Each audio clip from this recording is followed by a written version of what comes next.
Friends, welcome to my channel. Before listening to this story, I will ask you to like and subscribe. It's not difficult for you, but it's nice for me, and we're starting. Timothy Burns, Tim to his friends, looked at his cell phone after leaving a message from Candace, or Candy, as she liked to be called, his wife, with whom he had lived for 5 years. He had just signed a service contract with a large California company that had offices all over the country. He knew that his boss, Jake Hudson, would be extremely pleased, as the new contract meant a significant expansion of his IT firm. The new contract also meant a significant increase in his salary. Maybe now, he thought, he and Candy will finally be able to start their own family, as planned. But he had concerns that had begun to creep into his mind after going camping with Jake a little over a week ago. There was something a little bit other about her when they returned from a trip. It seemed that most of the time her mind was occupied with something else, and she began to get a little harsh with him. But that wasn't all. He noticed something else when they returned home and threw their clothes in the laundry basket. A pair of her panties had something in the gusset. He picked them up and noticed that whatever it was, it had already hardened and had a very distinctive smell.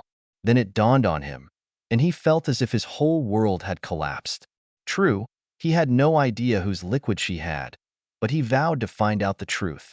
He knew he was going to travel to the West Coast, so he visited a lawyer to find out what his options were. If Candy had cheated, he thought, that would have been the end of their marriage. "Are you sure that your wife is cheating on you?" Ruby Hawkins asked. Ruby was a lawyer specializing in family law and divorce, and she was recommended to him by a friend who had just divorced his wife for cheating. "Not 100%, he said, "but I need to know. And if that's the case, I want a divorce." "Well," Ruby said, "most divorces in this state happen without anyone's fault. You can file an application based on adultery, but you will need irrefutable evidence." "Do you mean, for example, photos or videos?" Tim asked. "Yes," Ruby said. "If you want, I can have an investigator follow her and find out for sure." "Yes, please," Tim said. "What can I expect in a divorce?" "Well, since she earns about the same amount as you do in your teaching job, there's a chance that we can save you from having to pay her any alimony," Ruby said. "You don't have any real estate, and you don't have children, so, in fact, everything will be divided 50 to 50. You keep your pension, and she keeps hers. In fact, this is an even distribution of assets. If she is cheating on you, we will use that as a basis and use whatever evidence we have to ensure a good result. I'll start processing the documents, and we'll send them when we have proof." "Okay," Tim said. "Let's do it. I'll be out of town for about 3 days, so I think that's when she'll probably do it." She called her investigator, Marvin Johnson, and he suggested that Tim install a tracking app on her phone. He also gave Tim a device to record phone calls on his landline phone and an audio recorder, which he hid in her purse. Tim hated doing this, but he had to know the truth. There were other clues. Since they went camping, Jake seemed even more arrogant and condescending than before. It was almost as if he knew something Tim didn't. He managed to hold out for a week, and Candy drove him to the airport, kissing him goodbye. "I'll call you tonight after dinner," he said. "All right, darling," she told him. "Have a nice flight." On the first night of his absence, he called Candy, as promised, and was a little shocked when she told him that she would be working as a waitress at a party that Jake was hosting at his house that evening. According to Candy, one of the waitresses got sick, and Jake asked if she would be willing to replace her. He didn't know that Jake had any plans, since he didn't mention anything. "He promised to pay me $150 for the evening," Candy said. "I could use some extra money, as I won't be back to work for a couple of weeks." He knew that classes would resume soon, and she really could use some extra money. But there was something wrong with that. "Really? Okay, go ahead, but be careful and tell me about it tomorrow, okay?" "All right," she said. "You know I love you, right?" "Yes," he said, "and I love you too. Good night." He ended the conversation, but a knot began to twist in his stomach. He called the investigator. "I just wanted to let you know that Candy was asked to waitress at a party at Jake Hudson's house," Tim said. "Okay," said Marvin. "Everything worked out for us. I'll forward you everything we find out." "Thanks," Tim said, ending the conversation. The next day, he called Candy on her cell phone, but received no response. He also called his home phone, but only got an answering machine. Of course she didn't spend the night with Jake, he thought to himself. However, his hopes were dashed when he received an email from Marvin the same day. Candy spent the night at Hudson's house, and she's still there, the email said. And she was very busy the night before. I have attached a couple of photos, but I want to warn you that they are quite graphic. I'll give you my full report when you get back. He tried to call her again, but immediately got to voicemail. He also tried to call his home phone, but only got an answering machine. He didn't leave any message and went to the hotel bar to drown his sorrows. The next morning, he checked the tracker and found that Candy's phone was still at Jake's house, which meant she was probably still there. Marvin confirmed this assumption with an email that contained 2 more photos of his wife participating in a threesome with about 10 men, including Jake, his son Mike, and 5 other employees of Jake's IT firm. He once considered all these people to be reliable colleagues, but now this is not the case. He didn't recognize the other 3 and assumed they were Mike's friends. He completed his business with a California client and checked out of the hotel with a contract in his hands and flew home on an early flight. He hailed a taxi at the airport and noticed that Candy's car was not there when he arrived home. After checking the tracker, he saw that her phone was still in Jake's house. He went inside, changed his clothes, and called Ruby's office. He was surprised when her receptionist said she was free and could see him in the afternoon. He called Candy on her cell phone and was surprised when she answered. She seemed out of breath when she answered. "Hello? What is it?" she asked. "Hi, it's me, Tim," he said. "Where are you?" "I'm at home. I'm just finishing something before class starts," she said. He was shocked that she had lied to him so blatantly. "I see," he said. "Well, I'm done here in California, and I'm heading home." "Oh, good," she said. "I missed you so much. Call me when you land, and I'll pick you up at the airport." "No, don't worry," he said. "I'll take a taxi." While he ended the conversation and wondered if she had noticed that he hadn't told her that he loved her, or that they would see each other later. Shaking his head, he left the house and went to visit Ruby. Candy looked at the phone after Tim had finished talking. He always ended his calls by saying that he loved her, but this time he didn't. In fact, she noticed that his voice didn't sound friendly at all. She was determined to return home after that first night, but lying naked between Jake and his son was so pleasant that she just couldn't leave. After all, she owed it to herself, she thought. This will all be over when classes start again, she thought. And Tim would never have known. So she spent the next day and the next night with Jake and his son Mike.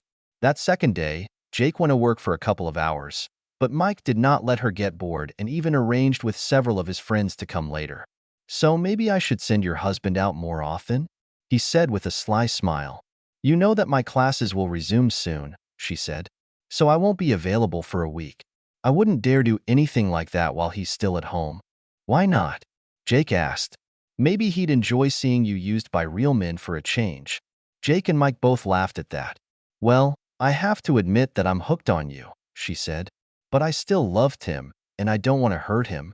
"Well, maybe I can arrange for him to be sent away for the weekend," Jake said. "That way you can come and play with us in the house." "That sounds funny," she said. "But at some point he will find out anyway. Tim is not a fool, you know." "Don't worry," Jake said, picking up his video camera. "I'll take care of Timmy the boy. There is only one thing." "What is it?" "What is it?" she asked. "I don't want you to make love to him anymore," Jake said. "You belong to us now. Do you understand?" "But how will I do it?" "What is it?" she asked. "You'll figure something out," Jake said. "Come up with some excuse. You know, like, I have a headache, or something like that." "Okay, I'll try," she said. Later that day, several of Mike's friends came over, and they had the opportunity to try Candy's products. Jake invited a few lonely guys from the company, and they joined them. "Timmy boy doesn't hold a candle to that, does he?" Jake asked. "Oh, my God, no," Candy said. "I've never had so many moments in my life." None of them noticed the service van parked across the street from Jake's house, and none of them noticed the mini cameras attached to the windows that recorded all her antics. Tim was just shocked when he saw all the evidence Marvin had collected. In addition to the photos, he had 2 DVDs with videos of his wife performing multiple roles with several men, things she would never do for him. His love for her faded after he witnessed her debauchery. Ruby comforted him as best she could, But it was a hopeless case. How could she just turn into such a cheater after 5 years, he wondered. And what have I done to deserve this? What about Jake?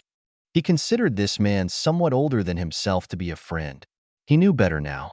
I'll go ahead and file for divorce, citing adultery, Ruby said. If you want, I can also file a lawsuit for alienation of affection for Jake and the men you work with. Such lawsuits usually don't go too far, but I think we can get a good settlement. Do what you have to do, Tim said. Just don't do anything stupid, Ruby said. I don't want to bail you out of jail. Tim shook his head. Don't worry, he said. I won't. When will you be able to prepare the documents? I can get everything ready to ship in just a couple of days, she said.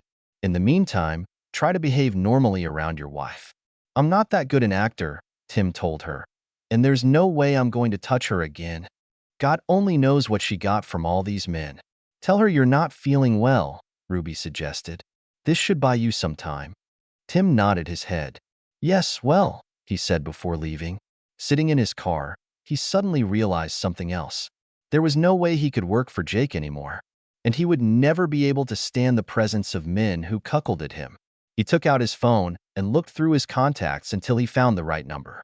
He dialed the number and hoped for the best. Carlson, the man on the other end of the line, said when he answered. John, this is Tim Burns, Tim said. Tim, how are you? Old friend? John asked. Listen, is this vacancy at Empire still open? John Carlson, the executive director of Empire, had been trying to recruit Tim for some time, but Tim felt he needed to stay with Jake out of a sense of loyalty to him. However, now there is no trace of this devotion. Of course it is, John said. Have you finally decided to join a reputable company? Yes, something like that, Tim said. Some things caught my attention, and I found that I couldn't work there anymore. I'm sorry to hear that, John said. Is there anything I can do? Just give me a job, Tim said. I promise I'll work just as hard for you as I did for Jake. Of course, John said. Can you start on Monday? Absolutely, Tim said. All right, John said. Listen, why don't you and your pretty wife come over tonight and have some of Rose's famous lasagna? We can catch up, and I'll discuss the compensation package with you.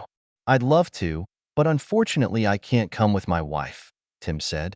Oh, asked John. What happened? I really don't want to go into details over the phone, Tim said. I can go into it a little bit tonight if you want. Of course, Tim, John said in a worried tone. You know, Rose is a licensed consultant. Maybe she can help you if you want to. That actually sounds good, John. I appreciate that, Tim said. All right, John said. I'll call Rose and let her know. Do you think you can come in at, say, 6:30 p.m.? Of course, Tim said. Today at 6:30. Thanks again, buddy. I'd love to, John said. They ended the conversation, and Tim felt as if a huge weight had been lifted from his back. He started the car and headed home. When he got there, he noticed that Candy still hadn't returned from Jake's house. He grabbed his briefcase and went inside. He took a shower, changed his clothes, and sat down at the computer, where he wrote a letter of resignation. Candy finally arrived around 5 p.m. and noticed her husband sitting at the computer. She went over to kiss him, but he turned away, and eventually she kissed him on the cheek. Surprised, she looked at him before speaking. Is everything all right? What is it? She asked. Not really, he said. I don't feel very well. Maybe it's a time zone change or something like that. I do not know. I'll be sleeping on the futon when I get back tonight. Will you come back? What is it? She asked. Where are you going? I'm meeting someone for dinner, he said. Are you dating a woman? She asked with concern in her voice. You mean, am I cheating on you? He asked her. No, I've never cheated on you in all the time we've been together, and I have no intention of doing that now. Can you say the same thing? She recoiled in horror. Does he know? She asked herself. No, he would never have been able to find out. Of course I can, she said. Tim was not convinced. So, how was your trip to California? What is it? She asked, trying to change the subject. Successful, he said. And how was your little job at Jake's house? It went well, she said. Even when it was hard, it was still fun. I bet, he said without any emotion in his voice. He looked at his watch before speaking again. I think I'll go, he told her before saving his work and turning off the computer. He got up, walked past her without saying a word, and headed to the master bedroom, where he changed into something less casual. When he came out, Candy was sitting on the couch. How long will you be gone? What is it? She asked. I do not know, he said. Don't wait for me. While he grabbed his keys and headed for the door. She couldn't help but notice that he hadn't kissed her or told her he loved her. He always did that when he left the house. When she saw his car driving away, she picked up the home phone and called Jake, unaware that her conversation was being recorded. Jake, I think he knows something, she said. What makes you think that? Jake asked. He didn't touch me at all, she said. He usually always kisses me and says he loves me, but he didn't. He seemed like that, cold. And he just left, saying he had an appointment for dinner. Oh, asked Jake. Did he say who he was with? No, he didn't do that, she said. Jake, what if he knows? What if he's planning to leave me? So what if he does? Jake chuckled. You can always come and stay with us. And don't worry about Timmy the boy. I'm going to make him run so much that he's unlikely to ever be home. But I don't want to lose him, Candy exclaimed. I love him. Jake laughed out loud. Yes, you've shown us all how much you love him in the last 2 days, haven't you? Jake asked. This is not funny, Jake, she said. I know what I did with you guys, and yes, I liked it, but I still love him. I don't want to lose him. Yes, are you sure? Jake said. Look, let him get this out of his head. After a while, he will come on board. And if he doesn't, well, we can do something about it too. You're not going to hurt him, are you? What is it? She asked. Not many words, Jake said. We just have to show him how it's going to be from now on. And you're going to help it happen. What? Candy asked, shocked. That's right, my fool, Jake said. When the time comes, you will help us explain everything to him. Remember who you belong to now. I'm sure you wouldn't want the school board to see the videos that you and I have. You wouldn't dare, Candy said. Oh, yes, but I'd love to, Jake said. I have a video of you hiking and many videos of you in very compromising positions. Your ass literally belongs to me. So you need to keep Timmy the kid in check. Feeling trapped, Candy gave up. Okay, Jake, she said. But don't hurt him, Jake chuckled over the phone. Yes, yes, whatever you say, he said, ending the conversation. Tim drove up to the large 2-story house where John and Rose Carlson lived. He got out of the car, grabbing a bottle of wine that he had picked up on the way. John opened the door when he rang the bell and kindly accepted the wine. Come in, Tim, he said with a smile. And thank you. It will be put to good use tonight. John led Tim into the dining room, where Rose was waiting with her lasagna. Tim, please meet my wife, Rose, John said. Rose, this is Tim Burns, our new customer service representative. Tim shook Rose's hand while John opened a bottle of wine. Nice to meet you, Tim, Rose said with a smile. I'm glad to meet you too, Mrs. Carlson, Tim said. Please call me Rose, she said. Mrs. Carlson sounds so formal. They took their places at the table, and Rose put lasagna on plates while John poured the wine. Tim had never tasted such delicious lasagna and expressed his gratitude. This is the best lasagna I've ever eaten, he said. I'm glad you like it, Rose said. This is one of my specialties. So, Tim, I don't want to pry, but I'm curious why you decided to break up with Jake so quickly, John said. Has something happened? Tim nodded his head before starting. Yes, something happened, Tim said. Please, Tim, tell us about it, Rose said. Tim gathered his thoughts for a moment before telling them the story. Damn, John said. It's chilling. I'm sorry for you, really. Something similar happened to me, but the circumstances were completely different. So, what are you going to do now, other than change jobs? I've met with a lawyer, and I'm filing for divorce, Tim said. My lawyer says it's going to be pretty much an even deal. What about the consultation? Rose asked. Have you thought about it? This has gone too far, Tim said.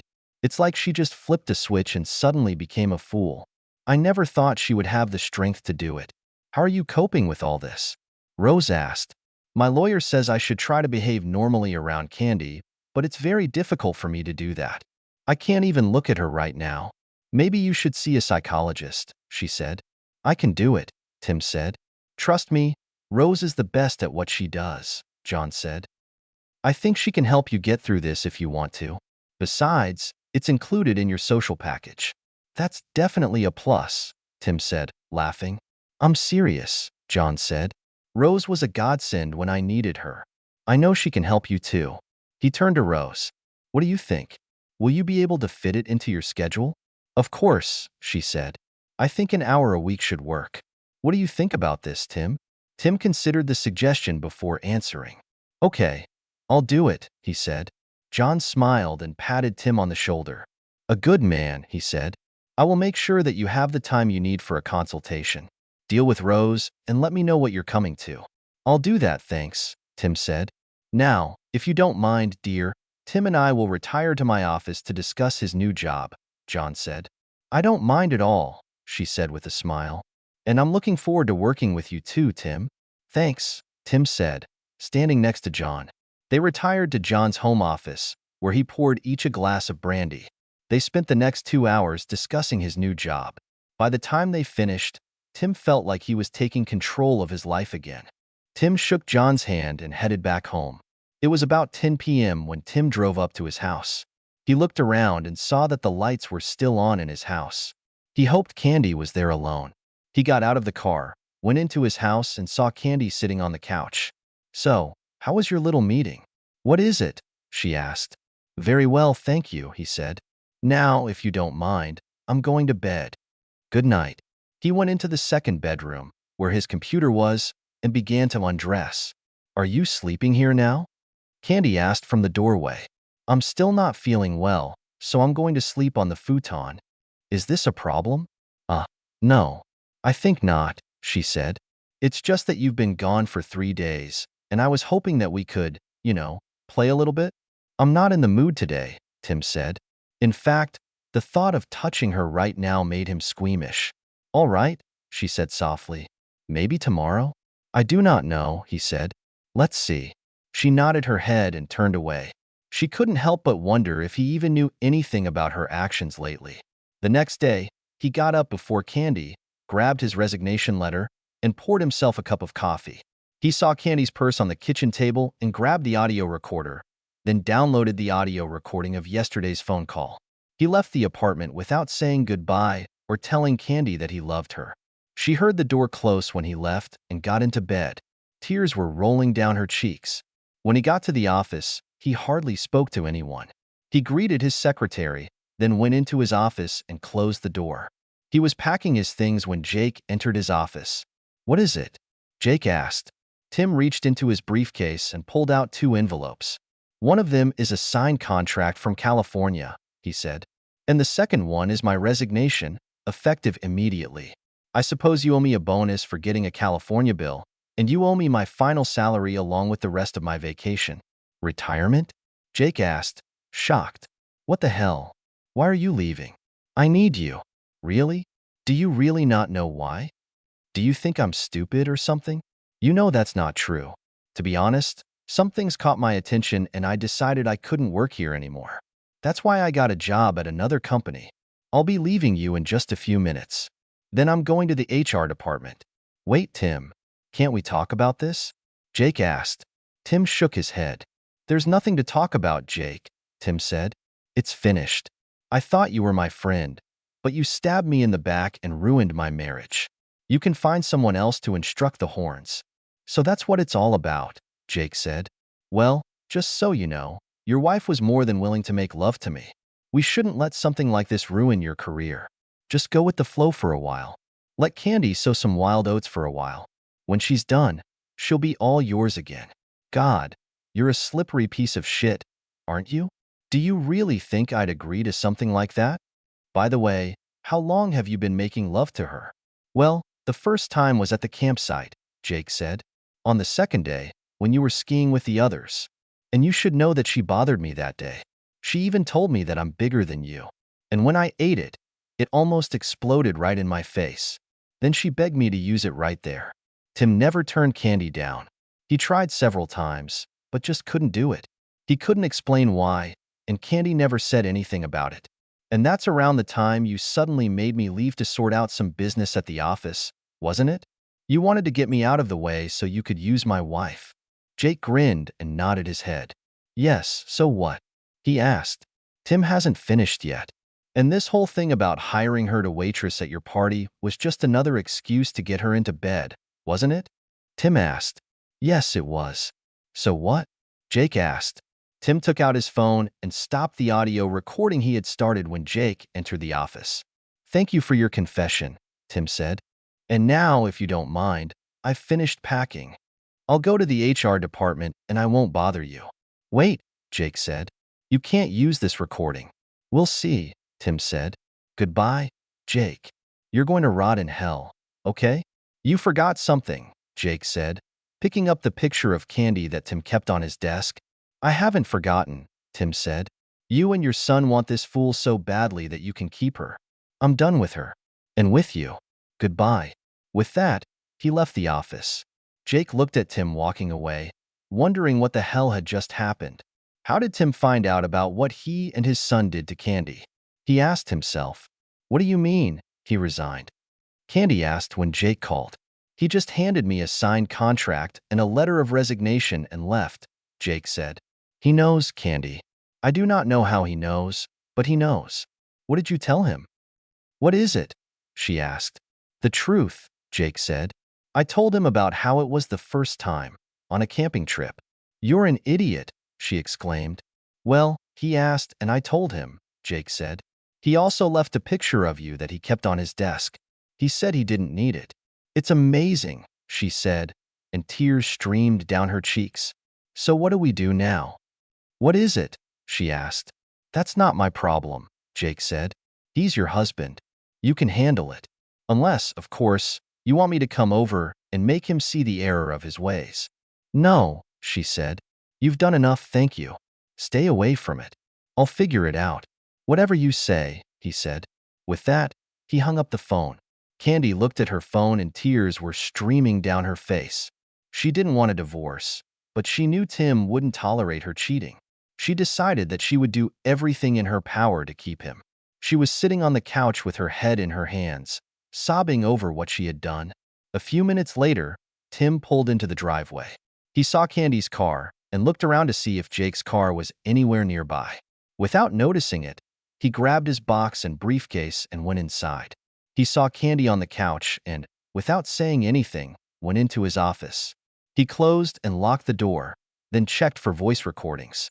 He found a recording and listened to Candy and Jake's conversation. He forwarded it to his lawyer and then quickly called her.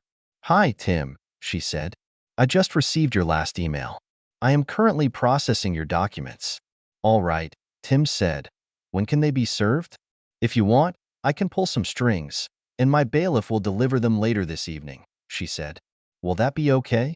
It will be, thank you, he said. After hanging up, he went to his gun safe, opened it, and took out his old .45 caliber semi-automatic pistol. He had no plans to use it, but he didn't want any problems with Jake or Candy. He went into the kitchen, put his briefcase on the table, and looked at Candy. We need to talk, he said, putting the gun on the table so he could get to it quickly if necessary. Is this really necessary? What is it? She asked, pointing at the gun. I hope not, he said. I just want to make sure, in case your lover decides to break in here. My lover? What is it? She asked. Don't play coy, he said. I'm not in the mood for your games. Now sit down. We need to discuss something. She sat down in fright, not knowing what her husband was going to do. First, about the main thing, Tim said. Later today someone will come in and hand you the documents. Divorce papers. Candy recoiled in shock. Divorce? What is it? She asked. Why? I don't want a divorce. I love you. I know all about you, Jake, his son, and everyone else you've been making love to in the last few days. So, I filed for divorce on charges of adultery. Adultery? What is it? She asked. You don't have any proof of that, Tim smiled, pulling out an envelope. He posted several time-stamped photos, all of which clearly showed her making love to several men, including Jake. I also have video and audio, Tim said.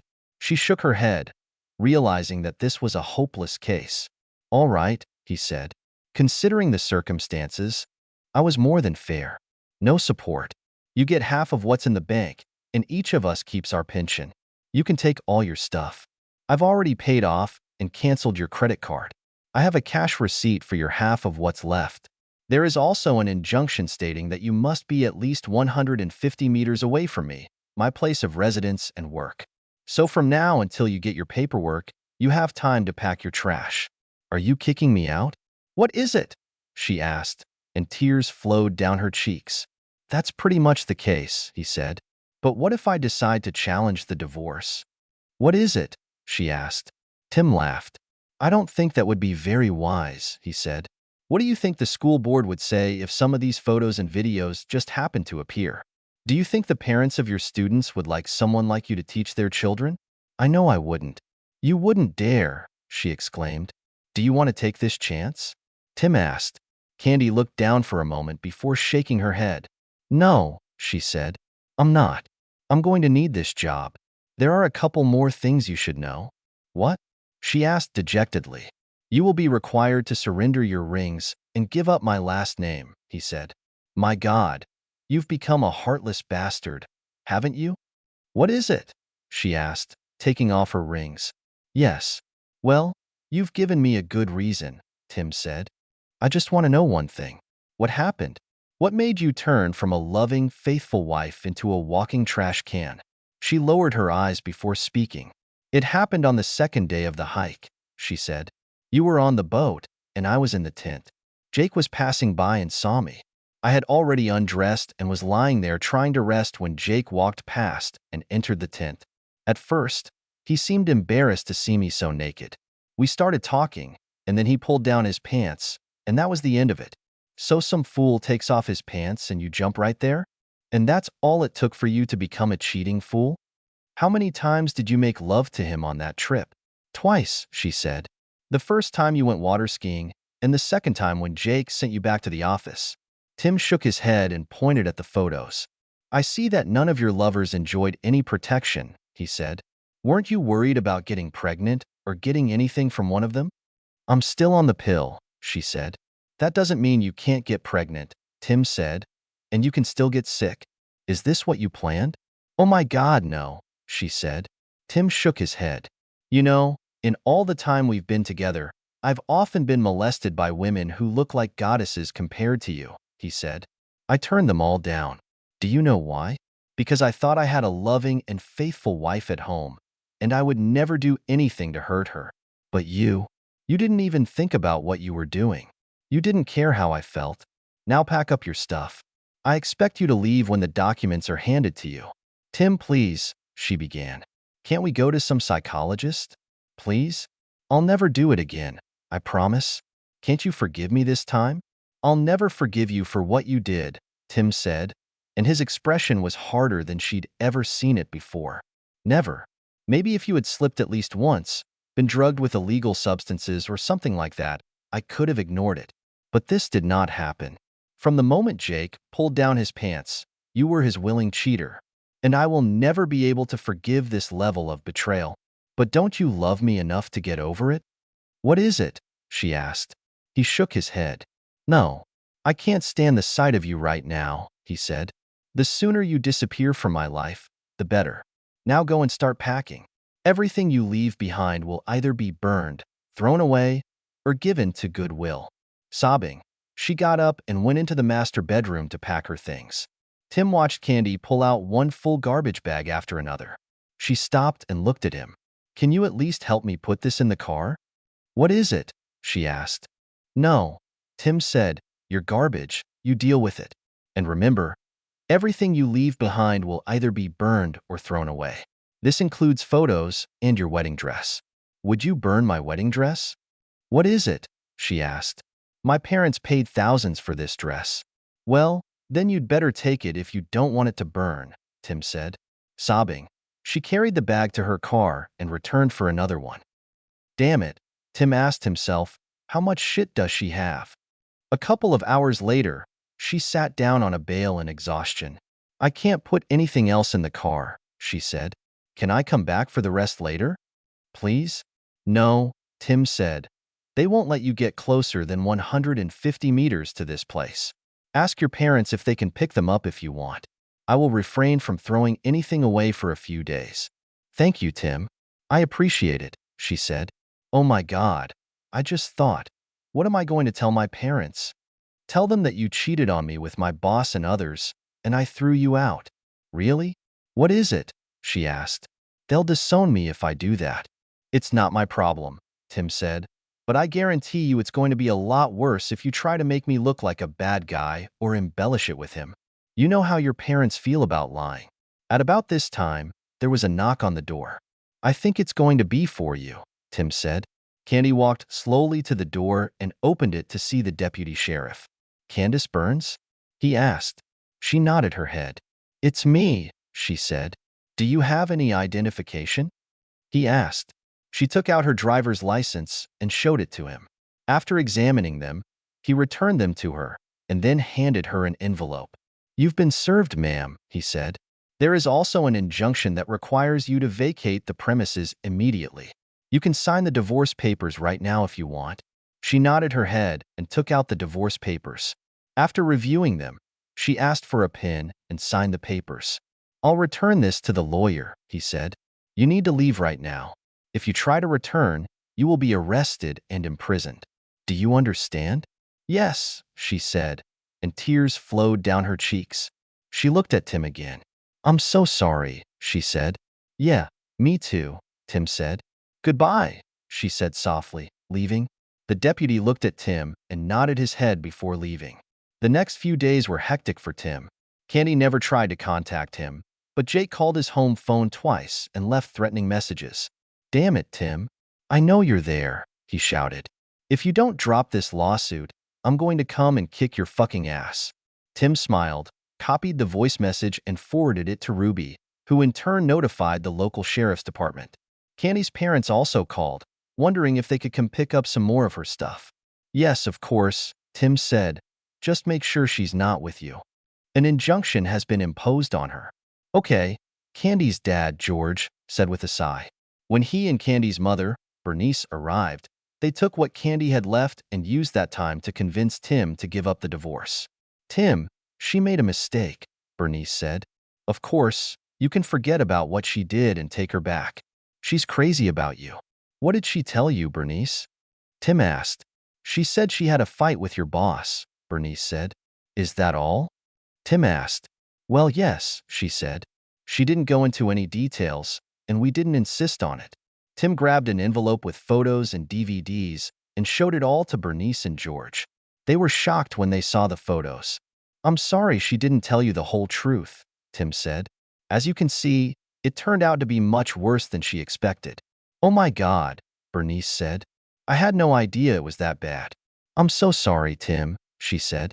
I don't blame you for what you did. George's face turned purple with rage. I'm going to have a long conversation with our stupid daughter, he said. Have you done anything else with these photos? He asked. Tim shook his head. Not yet, but I warned her not to resist the divorce, he said. They felt a little sorry for him, and then finished packing up the rest of her things. Half an hour later, they left the house, hugging Tim cordially and wishing him all the best. Later that day, while Tim was sitting watching TV, there was another knock on the door. He looked through the peephole and saw Jake, Mike, and two of Tim's former work colleagues. He entered his office, grabbed a gun from a gun case and called 911. Holding the gun behind his back, he barely managed to open the door before they stormed inside. We're going to kick your fucking ass, Jake growled. Tim pulled out his gun and pointed it at Jake, forcing them to stop. You're not really going to shoot at us, Jake said. You don't have the guts. Do you really want to check it out? Just so you know, I've already called 911, and the police are on their way here right now. If you're here when they get here, you're going to jail for violating a restraining order. Jake, I think he's serious, one of the other two men said. Jake stared at him for a moment, then turned back to Tim. It was at this moment that they all heard sirens nearby and saw flashing red and blue lights. Yes, Jake, I'm serious, Tim said. They turned to leave, but there were two very large uniformed policemen standing in the doorway. Tim lowered the gun. Put the gun down, sir, one of the officers said. Tim obeyed, placing the gun on the kitchen table. Sir, these people are violating a restraining order, Tim said. They broke into my house and threatened me. I want them arrested. Do you have a copy of the order? Another policeman asked. Tim nodded his head. I have one, officer, Tim said. He pulled out an envelope that was lying on the kitchen table and handed it to the officer, who carefully studied the order. After a few moments, he returned the order to Tim, then turned to the four men. Turn around and put your hands behind your back, the officer said. The four men glared at Tim as officers handcuffed them and read out their rights. As soon as they were handcuffed, one of the officers turned to Tim. Do you have a license for this firearm? He asked. Yes, there is, Tim said. He pulled out his wallet and showed the officer his driver's license and his NRA firearms training card. The officer nodded his head after examining the cards. All right, he said. Be careful with this thing. Do you hear me? I can hear you, officer, Tim said. The next 3 months passed in a blur for Tim. He enjoyed working at Empire, much more than ever. Working for Jake? Weekly consultations with Rose also helped him deal with trust and anger issues. At the same time, he signed up for a gym and worked out 3 days a week. He also started taking martial arts classes, more for mental discipline than anything else. On top of that, he took the diet and exercise course that Rose recommended to him. The divorce went through the system with ease, especially since Candy didn't dispute it. However, the lawsuits for alienation of affection were somewhat different. Ruby warned that they could eventually be fired, and 2 of them were fired. However, the case against Jake surprised both Tim and Ruby. After listening to the testimony, examining the evidence presented by Ruby, and Jake's financial statements, the judge ruled in favor of Tim and ordered Jake to pay $1 million in compensation. At the end of the trial, he didn't have any kind words for Jake. Mr. Hudson, your conduct in this matter is beyond praise, the judge said. You not only took advantage of the man who considered you a friend, you abused your position as his employer to deliberately destroy his marriage and family. I also noticed that you have repeatedly violated the injunction against you. Therefore, I am ruling in favor of the plaintiff and ordering you to pay compensation in the amount of $1 million. Your Honor, this is highly illegal, Jake's lawyer said, standing up. Mr. Winthrop, this court finds Mr. Hudson's behavior not only illegal, but absolutely disgusting. The decision remains in force, the judge said. When should this restitution be made? Winthrop asked. Immediately, the judge said. Unless, of course, your client prefers to spend some time in prison for contempt of court. No, Your Honor. My client will pay as ordered, Winthrop said, sitting back down. All right, the judge said. And God help you if this check is rejected. The case is closed. He banged the gavel to end the hearing. Jake wrote out the check and handed it to his lawyer, who handed it to the bailiff. After the judge took note of the check, the bailiff handed it to Ruby, who, in turn, handed it to Tim. To Tim's surprise, the check was actually paid by the bank, and he paid Ruby her share of the judgment. While working at Empire, Tim was contacted by several of Jake's clients. It seemed that word of the lawsuit had spread around the world, and a number of companies were suspicious of further doing business with someone who was intentionally destroying another man's marriage. In their opinion, a person who would intentionally destroy a friend's marriage simply cannot be trusted. Judging by the way things were going, Tim believed that Jake would go bankrupt within a year.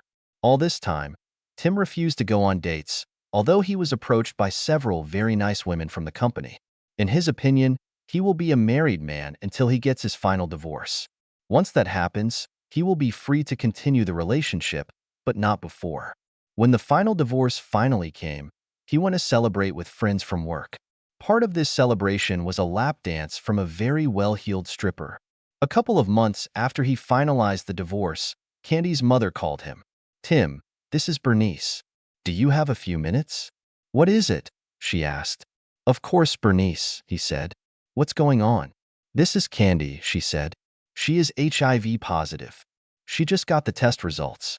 I'm sorry to hear that, Bernice, Tim said, but to be honest, I'm not surprised. Besides, we're officially divorced now, so there's nothing I can do. She is not insured under my insurance, and I am not responsible for her. I know, Bernice said. I was just hoping that maybe you'd figure it out deep down and talk to her a little bit. Well, I think I can, but I do not know what good it will do, he said. Please just come and talk to her for a few minutes, Bernice pleaded. Tim thought for a moment before answering. All right, he said. I'll come in for a few minutes. Thank you very much, Bernice said. Tim drove up to Bernice and George's house and was shocked to see how thin and fragile Candy looked. She started toward him, but he waved her away. Saddened, she sat down and invited him to sit on the sofa. You look good, Tim, she said. Better than I remember. How are you doing? All right, Candy, he said. A new job, new friends, a new outlook on life. How are you? It's not good at all, she said. You know that I am HIV positive.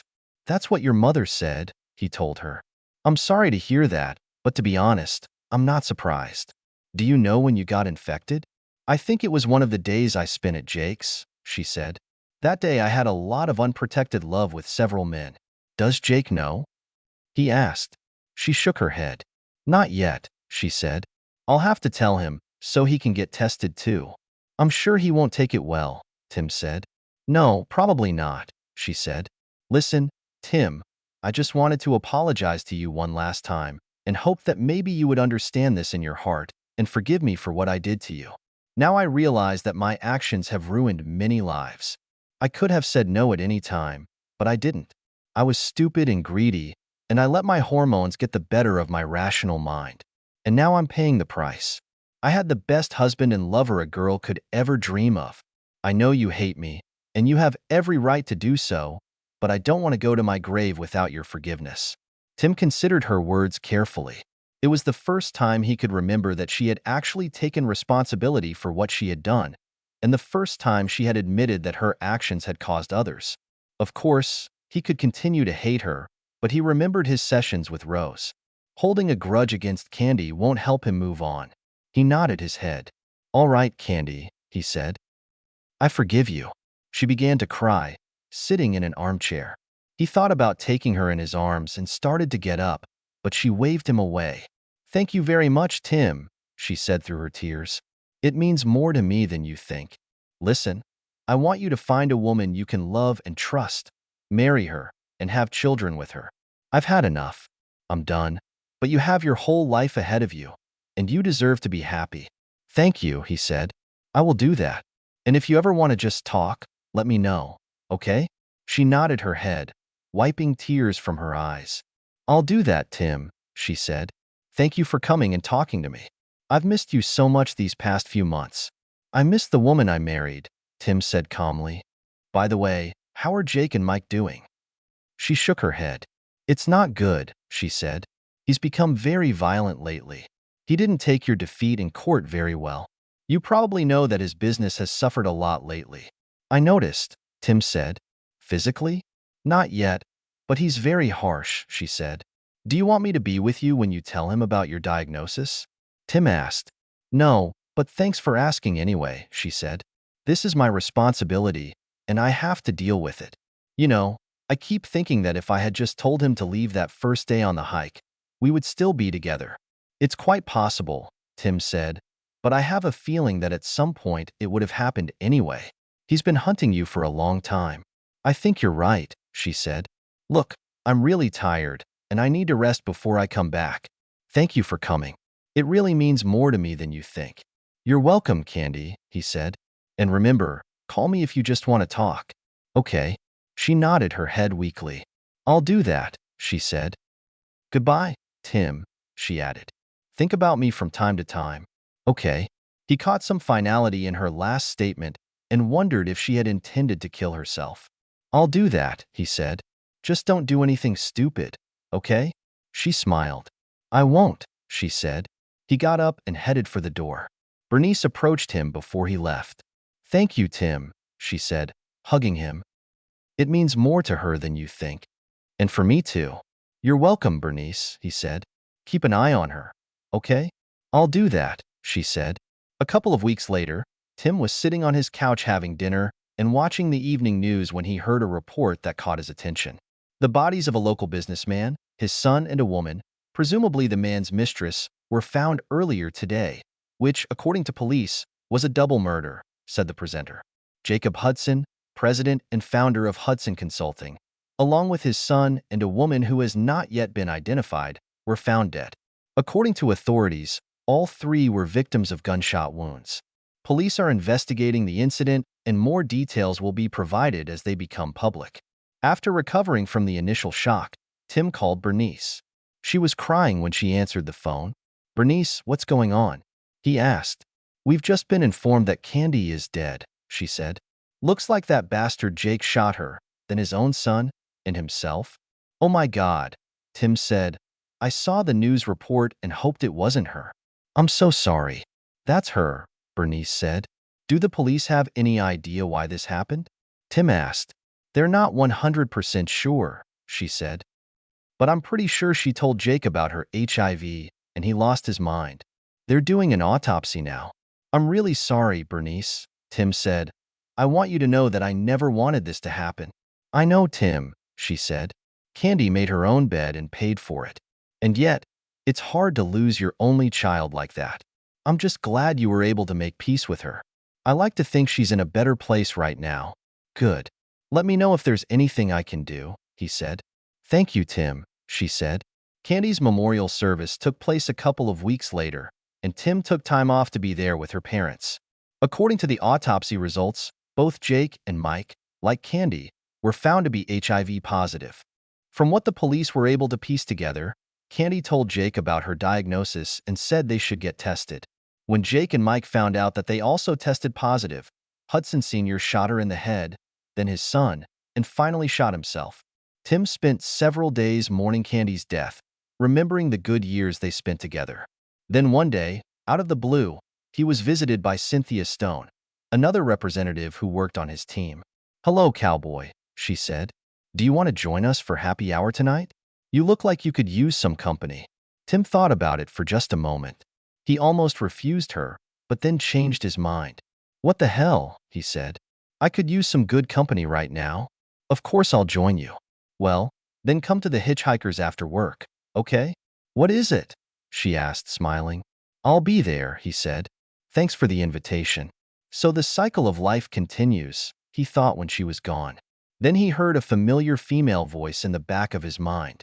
"Go ahead, big boy. She's got a crush on you," the voice said. Surprised, he looked around, but saw no one. For a moment, he felt a chill run down his spine. "No," he thought to himself. "It's impossible. Or is that how it is?" End.